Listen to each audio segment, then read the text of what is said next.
Teruntuk awewe anu dipika bogoh ku aing.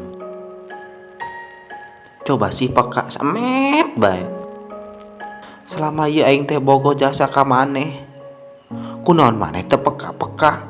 Ti mimiti ngebaturan, ngajajanan, ngajemput, saparona mah leuwih ti eta. Kunaon kucluk-kucluk ari maneh ngeunalkeun lalaki kasep dibanding aing. Aduh Gusti nu agung, perih jasa nempo waktu eta.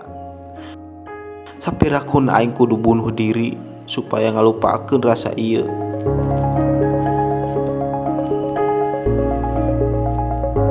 Ke jahandap ieu tanggalana. Lah aing teu jadi bunuh dirina.